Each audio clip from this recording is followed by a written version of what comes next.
If you're looking for some juicy NFL rumors, you are in the right place. NFL Daily today, coming at you here from Mitchell Renz from Chat Sports, but I wouldn't be able to make this show. Wouldn't be able to turn on these lights, and you probably wouldn't be able to turn on your girl at home either if it wasn't for our awesome sponsor, Manscaped. Head on over to manscaped.com/chat where you guys can save 20% off and get free shipping on the best male grooming products out there. And I'm also going to throw this out there. Dads are a pain in the butt to shop for. Get an awesome Father's Day gift for them at the link you see below. So what exactly are we going to be talking about on today's video? I'm going to give you an injury update on Cam Newton, the quarterback for the New England Patriots. Le'Veon Bell, could he be on his way to the AFC East? Who's the best play caller on offense? We're going to break down the top 5 players there. And then Michael Thomas trade rumors. That's all coming up right now. We're starting the show off here with Cam Newton injury update and what's the latest going on around the New England Patriots starting quarterback. Well, Cam, if you guys remember, he banged up his hand on a helmet about 10 days ago. There were some reports out there that he actually might not be ready for mandatory minicamp, that he might actually be banged up a little bit more than what people expect. Luckily, everyone just relaxed here a little bit. Bill Belichick came out and said that he expects to see him out there practicing, and then on Monday, Cam Newton was actually out there throwing the football around a little bit. So I've never hit my hand on anything. I've never hit it on a helmet especially. But if you guys remember last season, Drew Brees injured his thumb, hitting his hand on releasing a football, and he missed a significant amount of time. So it is good to see that Cam Newton looks like he's going to be okay. And you're hoping that thumb is A-okay, and thumbs up, if you will, because last season, man, passing the football, Cam really, really struggled. 8 touchdowns, 10 interceptions, and 4 of those touchdowns came in like the first 4 games. But I will say, even though he wasn't very productive through the air, and you can blame some of the receivers on that, he still looked like Cam Newton on the ground to me, which is where you get a lot of that explosion, a lot of the ability to pick up those tough first downs, and the touchdowns, which I was very surprised by. 20 total touchdowns is still nothing to bat an eye about, but if you're a quarterback and you have 12 rushing touchdowns, imagine if you can get around 20 passing touchdowns. That's not MVP caliber, but it's definitely a lot better year than what he had a season ago.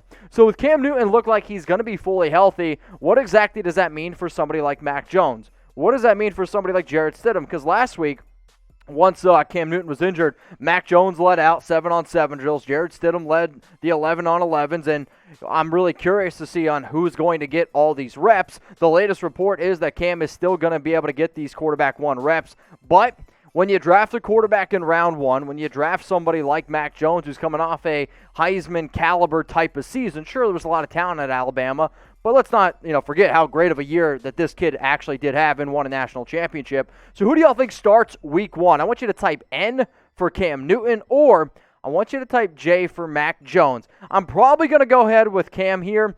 The real question I probably should ask y'all is who's going to finish the season? That one might want to lean J for Jones. The second thing that we're talking about here around the New England Patriots is, could Le'Veon Bell be a new running back in New England? So Bell, he's not going to be returning to Kansas City after just absolutely ripping Andy Reid, which I'll give you my 2 cents on that here in a little bit. But the Pats, they've been interested in him in the past, and there was a cool little fan-sided article out there. It was like, hey, what are the possibilities of Bell actually coming to the New England Patriots? Which I understand the hype because you're always going to have a big-time name, and let's not forget, Bell at one point was probably the best running back in the entire National Football League. Not only could he run between the tackles, he was a patient runner, and he could catch. All the great Patriot offenses had at least one running back that could catch the football, and you have Damian Harris out of Alabama, who is going to be entering his 3rd year now. You have Sony Michel, another good running back, a little bit injured. Damian Harris, a little bit injured. And yes, you have your pass-catching back in James White, but can you really rely on him to be able to run between the tackles? That's where this Le'Veon Bell rumor is at least a little bit interesting to me. So this is what I'm going to hit y'all with here. Should New England go out and sign the free agent running back Le'Veon Bell? I want you to type S for sign, or I want you to go down in the comments section and type P for pass. I am saying this not only to the Patriots, but I'm saying this to every NFL team. I'm staying away from Le'Veon Bell. There's just no reason to go out and get this guy at this point. Not only is he washed up, he is just an absolute headache. Like, there was a time where, again, he was great with the Steelers. Then he went to the Jets and kind of got a free pass because he was like, all right, maybe it's the Jets, maybe it's Adam Gase.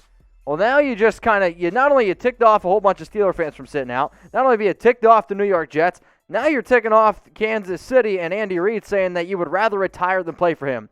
I think it's a you problem, Le'Veon. I don't think it's an Andy Reid problem. So this is what he did in 9 games last season for the Chiefs. And I remember all the stories out there like, oh, are the Chiefs unbeatable now with Le'Veon Bell? The Buccaneers and the Raiders, they're sitting there laughing somewhere, right? But what I'm really curious to show you guys is his 2020 playoff stats, where Clyde Edwards-Helaire really wasn't all that healthy, and they still decided to not even use him. He actually only got 1 game appearance, and he didn't really do too much with it. Bell was once a big-name player, but all the rumors are still going to be out there. He's still going to be linked to multiple teams, and there's still a lot of other talented free agent running backs out there, and I guess I should say, like, reliable is probably a better word than talented, but he's facing this part. He's 29 years old. Could he maybe actually just be done? I'm curious to see what the next move is for Bell. Now, if you guys haven't yet, please go ahead and subscribe to Chat Sports. Help us get to 250,000 subscribers. If you're looking for live videos, we go live every single Monday, Wednesday at 4 p.m. Eastern Time, 1 p.m. Pacific. We talk NFL action. If you like the NBA, we've been doing live videos as well on Friday. But if you're looking for daily videos around the latest news and rumors, there's not a better channel to keep you updated. And you know what? I saw something that I thought was pretty interesting. Out of the last 28 days, 43.8% of our views came from subscribers, which means 56.2 y'all who watch our shows aren't subs. So let's change that here. Hit that big red button that says subscribe, and who knows, you might see your face on the next Chat Sports video. So I want to give a shout out to Marcel Robinson, Fernando, John Lord, David Jones, and Alvardo Augusto. Here's some of our recent subscribers at Chat Sports. Not only do we predicate ourselves on being able to keep you guys up to date with what's going on around the league, we also predicate ourselves on being an interactive YouTube channel, so make sure you subscribe. What's the latest going on around the Green Bay Packers? Mitchell Renz here from Chat Sports, ready to break it all down for you.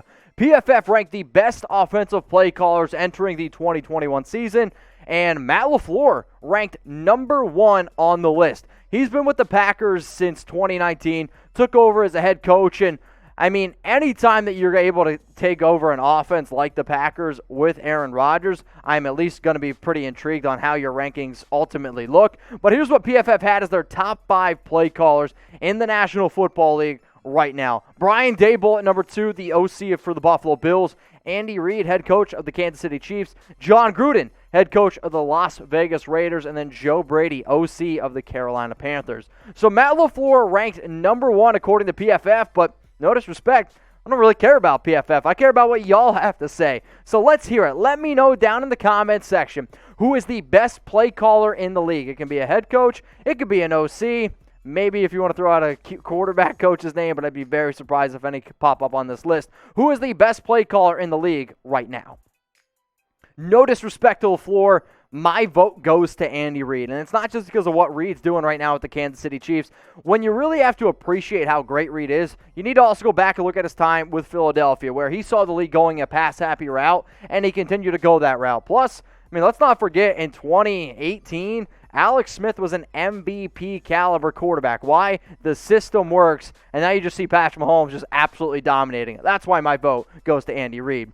The other reason why I just don't know if I can go with LaFleur is like, you got Aaron Rodgers, you got the NFL MVP, and is that the real reason why he was ranked number 1 on this list? Like, I'm not saying LaFleur is a bad OC or a bad head coach or a play caller by any means.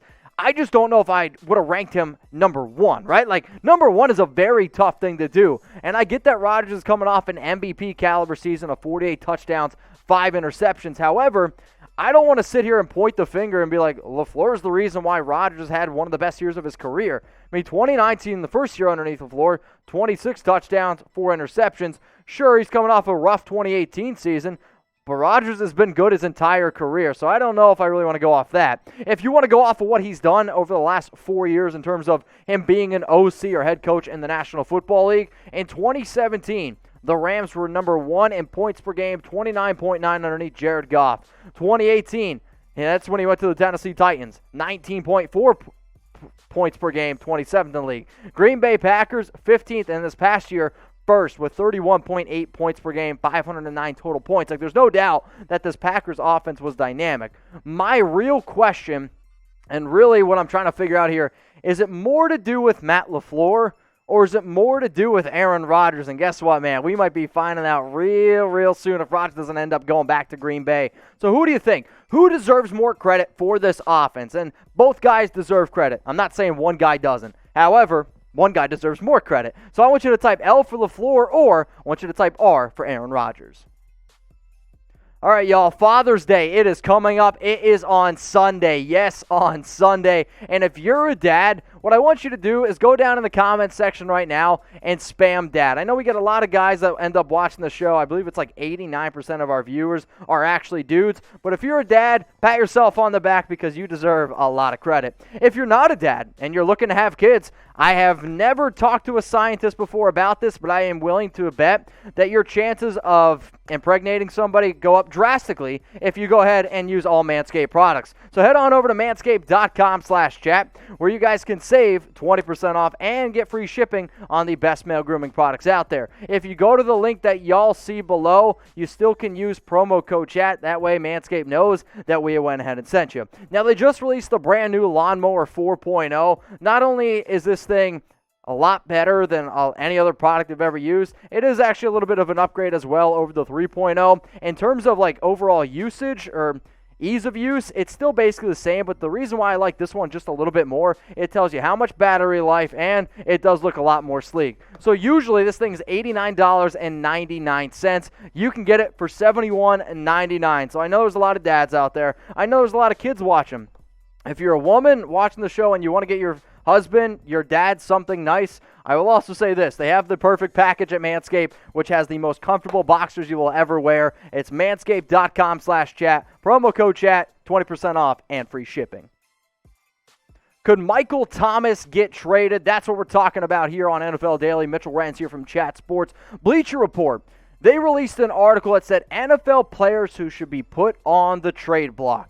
I love these articles from Bleacher Report simply because usually they give one player from all 32 teams. This time, they decided to go with a little bit of a different route. They listed only 6 players in this article. One of those 6 was actually Michael Thomas. So I was pretty surprised when I saw that, considering the fact that why would you really want to move on from Thomas? And the reason why they said, it's time to go, because if they can't win football games and his contract's crazy with their cap situation, maybe it is time to move on. So what I wanted to be able to show you all here are some of the other players that Bleacher Report said could potentially get the boot. Gardner Minshew makes a lot of sense. They just drafted Trevor Lawrence. Stephon Gilmore, he didn't show up to camp today, which is kind of an interesting thing, and he's been in a lot of trade rumors. Jordan Hicks has been linked to trade rumors. Heck, the Cardinals even said you can go look for a trade partner. Anthony Miller, if you can get a 6th-round pick for him, Michael Thomas, and then Aaron Rodgers. Those were the 6 players mentioned. So what I want you to do now is get your votes in. Should the Saints trade Thomas away? I want you to type T for trade, or I want you to type K for keep, that they should keep him. If you are going to type T for trade, at least let me know what kind of value you're going to get, because you're not just going to move on from one of the best receivers in the league for literally nothing. So I'll say this. The only way that I am moving on from Michael Thomas is if I get a massive offer. And most people watching should be like, well, no shit, Mitch. And you're 100% right. You're not going to give up on a player that had 149 catches, almost 1,800 yards, and 9 touchdowns in 2019 for anything less than a first-round pick. To be honest, I'd probably want 2 first-round picks for Thomas at this point. So for me, I'm not selling low on Thomas, because if you decide to move on from him, there's going to be an NFL team out there that's going to be like, well, he had only 40 catches, 438 yards, no touchdowns last season. If you're selling Thomas based on that, I'm going to say this, shame on you. Because since this guy has come into the NFL out of Ohio State, he has worked his tail off, and I get it. He's had Drew Brees, who is a Hall of Fame quarterback, no doubt about that. But people don't put up this type of production unless they're very, very good. I don't know if he's a top 5 receiver, but he's definitely a top 10 receiver. And people are going to make fun of him for running these slant routes, and I know there's a lot of other people out there, including myself, they're like, well, Jameis and Taysom Hill, they're not going to be able to throw slants as well as Drew Brees.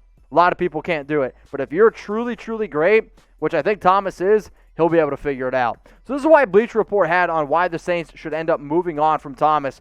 This isn't so much about the Saints escaping a terrible salary cap situation, though it certainly couldn't hurt with the team having just $6 million in cap space, as it is reading the room and thinking about the long term. What I get away from that is this. They don't believe the Saints are going to be able to win football games right now or in the long term, so you might as well move on from Thomas. And if that is to be true, then sure, you can move on and cut some money. There's no doubt about that. In 2021, Thomas is going to make $10.1 million. Since the Saints decided to restructure his contract and push some of those numbers back, that's why this is very backloaded, because in 2022, 2023, and 2024, I mean, for a receiver to make over $24 million, that would put him right now as the second highest wide receiver per year, behind only DeAndre Hopkins. So what do you guys think about this? Is Thomas a top 5 receiver? I want you to type 1 for yes, or I want you to scroll down in the comments section and type 2 for no.